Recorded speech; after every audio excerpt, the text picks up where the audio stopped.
नमस्कार मित्रांनो, पुन्हा एकदा स्वागत आहे एका नवीन व्हिडिओमध्ये। तर आज आहे 20 डिसेंबर, चंपाषष्ठीच्या शुभमुहूर्तावर आज आपण हडसर किल्ल्यावर आलेलो आहोत। तर तसं हडसर किल्ल्यावरती आज एक कार्यक्रम आहे, म्हणजे जो महादरवाजा आहे, जो पडीक महादरवाजा होता त्याचा आज पुन्हा तिथं नवीन दरवाजा बसवण्यात येणार आहे। तर साधारण आम्ही 25 ते 30 जण आहोत, पण आमची काही जी मंडळी आहे ती राजूर गावातून पेटेची वाट जी आहे त्या वाटेने पुढे गेलेली आहे। आणि जर तुम्हाला काही थ्रिलिंग करायचं असेल तर हा दुसरा मार्ग जो माझ्या मागे तुम्ही बघू शकता, कुंटीची वाट, जो हडसर गावातून येतो, ह्या वाटेने आपण जाणार आहोत। थोडीशी थ्रिलिंग आहे पण मजा येईल। तर कुंटीच्या वाटेने जर आपण येत असाल तर असा काही आपल्याला नजारा बघायला मिळेल। आणि हा समोर जो आपण डोंगर बघतो आहात, खरंच इथे उभं राहून ह्याचं एक काहीतरी वेगळाच अनुभव आहे, वेगळाच व्ह्यू आहे। आणि ही सध्या कुंटीच्या वाटेतून सोबत जाणारी आमची मंडळी आहे, कैलाश दादा, राकेश, सचिन। आणि वाटा बघतायत काय मस्त आहे। तर साधारण मगाशी जसं मी सांगितलं, हडसर किल्ल्यावर जाण्याचे 2 मार्ग आहेत। जसा एक पायरी मार्ग जसा आहे तसा हा दुसरा मार्ग जो आहे। तर हा जो मार्ग माझ्या मागे तुम्ही बघतात, कदाचित हाच मार्ग 1818 मध्ये इंग्रजांनी सुरुंग लावून उद्ध्वस्त केलेला तो हा मार्ग असावा असं मला वाटतंय। कारण इथे आपण बघू शकतो खाली दगडी वगैरे पडलेली आहेत आणि ही वाट थोडी डिफिकल्ट आहे। तर एकदा गडावर आपण गेलो की आपण इतिहासाबद्दल पण बोलणार आहोत। हे जस्ट एक मला आठवलं म्हणून मी तुम्हाला याच्याबद्दल सांगितलं। गडाचा इतिहास खरंच खूप छान आहे, आपण सुद्धा नक्की ऐका। तर या दिशेला आपण बुरुज बघू शकतो आणि थोडीशी तुटलेली तटबंदी आपल्याला दिसते। तर तटबंदी काही अशी आहे, या दिशेला अशी आहे आणि या दिशेला या बाजूला आहे। आणि हीच फक्त थोडीशी ही इथे खडतर वाट आहे जी आता आपण पार करणार आहोत।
वाट जेव्हा आपण करून पूर्ण वरती येतो तर या दिशेला एक गुफासारखं एक आहे आतमध्ये, लेणी टाईप आहे. तिथे येऊन आपण थोडी विश्रांती करू शकतो, कारण हे जरा जास्त थ्रिलिंग आहे.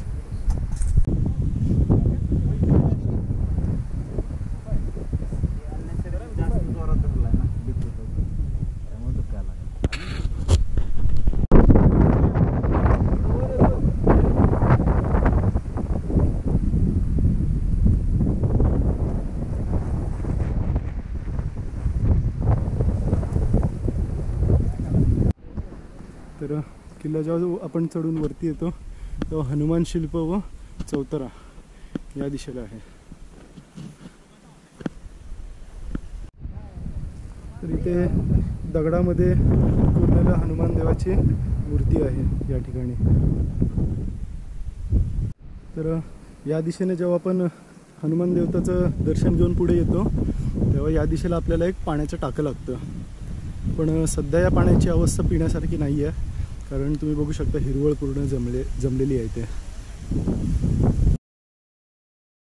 हडसर किल्ल्याचे दुसरे नाव म्हणजेच पर्वतगड. सातवाहन काळात या गडाची निर्मिती झाली असून या काळात गडावर मोठ्या प्रमाणात राबता होता. नाणेघाटाच्या संरक्षणासाठी नगरच्या सरहद्दीवर हा किल्ला बांधला गेला. 1637मध्ये शहाजीराजेंनी मुघलांशी केलेल्या तहामध्ये हडसर किल्ल्याचा समावेश होता, असा उल्लेख ऐतिहासिक कागदपत्रांमध्ये आढळतो. यानंतर 1818च्या सुमारास ब्रिटिशांनी जुन्नर व आसपासचे किल्ले जिंकले. हडसर किल्ल्याच्या वाटाही ब्रिटिशांनी सुरुंग लावून फोडल्या. व इकडे या दिशेला पाटी सुद्धा लागलेली आहे की देवीचं मंदिर आहे इकडे. याची पडझड थोडी वरतून झालेली आहे, पण छानसा असा एक मोठासा मंदिर आपल्याला इथे बघायला मिळतं. अशी एंट्रन्स बघताय, अशी गोल अशी आहे.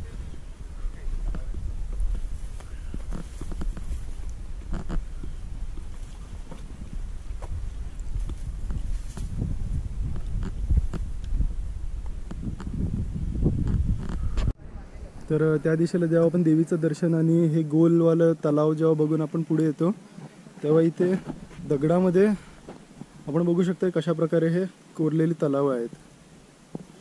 इकडे एक आहे, इकडे एक आहे आणि या दिशेला एक आहे आणि पुढच्या बाजूला तिथे आहेत. त्या दिशेने जेव्हा आपण पाण्याच्या टाक्या, देवीचं मंदिर, हनुमानाचं मंदिर बघून जेव्हा पुढे येतो तेव्हा या दिशेला बाहेर एक नंदी व आतमध्ये शंकराचं एक मंदिर आपल्याला दिसायला भेटतं.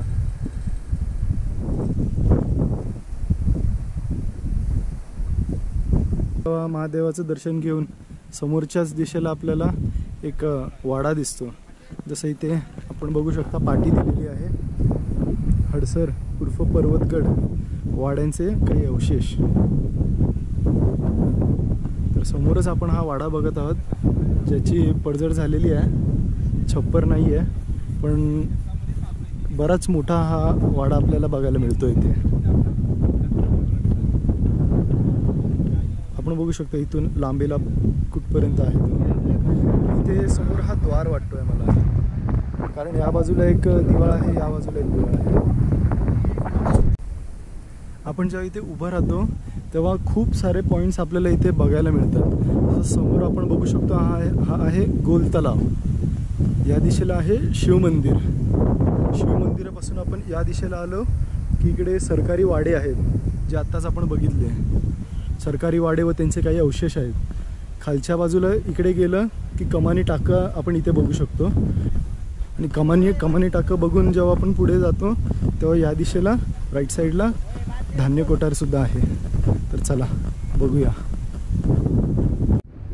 तर इथे आपण हा कमानी टाकं बघू शकतो. येथील पाणी आपण पिऊ शकतो, पिण्यासारखं पाणी आहे, आणि आपण बघतोय किती मोठं आहे, लांब टाकं आहे पाण्याचं. आणि इथून पुढे गेलो की आपल्याला इकडे धान्य कोठारसुद्धा दिसते. तर धान्य कोठाराची एंट्रन्सची वाट आपण बघू शकतो काही अशी आहे.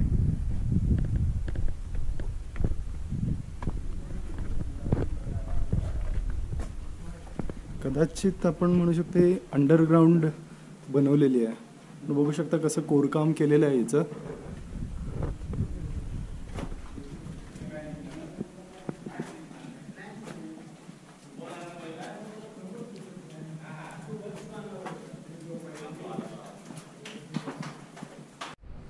तर आपण ही एंट्री केल्यानंतर या दिशेला जी पहिला कोठार आपल्याला लागतं याच्या आतमध्ये जाऊन बघूया कसं आहे.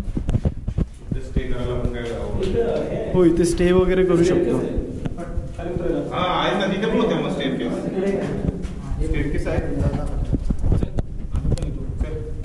तर पहिल्या ह्याच्यामध्ये आतमध्ये आल्यानंतर अशा काही पायऱ्या आहेत आणि या बाजूला असं छोटंसं दगड आहे.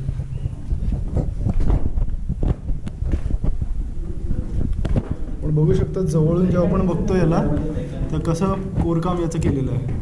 सेम असंच आपण विसापूरला जेव्हा गेलो होतो तेव्हा तिकडच्या सुद्धा गुफेमध्ये कोठारामध्ये आपल्याला असंच कोरकाम बघायला मिळतं.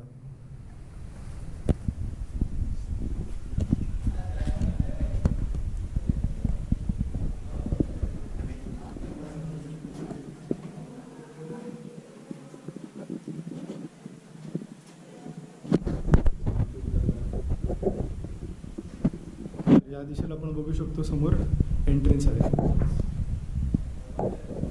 अक्षरशः सेफ, त्या काळातली एकदम सेफ धान्य कोठार वाटते ही.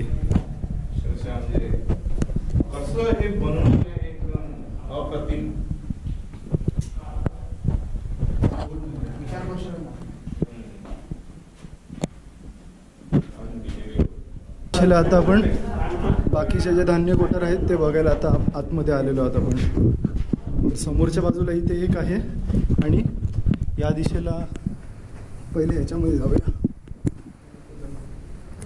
खोल आहे, खोल आहे, जास्त खोल आहे, पण पायऱ्या सुद्धा आहेत आतमध्ये जायला. आपण बघू शकता जास्त खोल आहे आतमध्ये. तर इकडे आपण 3 कोठार बघू शकतो. एक ही पहिली, ही दुसरी आणि ही तिसरी. तर ही जी दुसरी कोठार आहे ही सगळ्यात जास्त खोल आहे. खालच्या बाजूला आपण बघू शकतो खूप जास्त खोल आहे. पायऱ्या आहेत याला सुद्धा पण जास्त खोल आहे. याच्या आतमध्ये जाणं थोडं रिस्की म्हणू शकतो कारण साप वगैरे, जनावर वगैरे, कुठलंही विंचू वगैरे असू शकतं. मग आपण बाहेरूनच बघितलेलं हे बरं आहे. ही तिसरी कोठार आहे.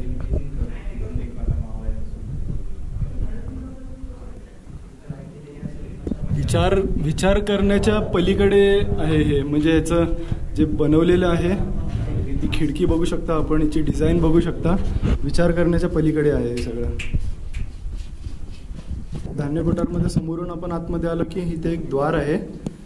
तर त्या काळाचा इथे दरवाजा बंद करण्याचा एक सिस्टम आपण बघू शकता. इकडे एक होल आहे आणि या दिशेला इकडे एक होल आहे. आता आपण विजागडी वगैरे जशी लावतो तसं त्या काळी नसावं.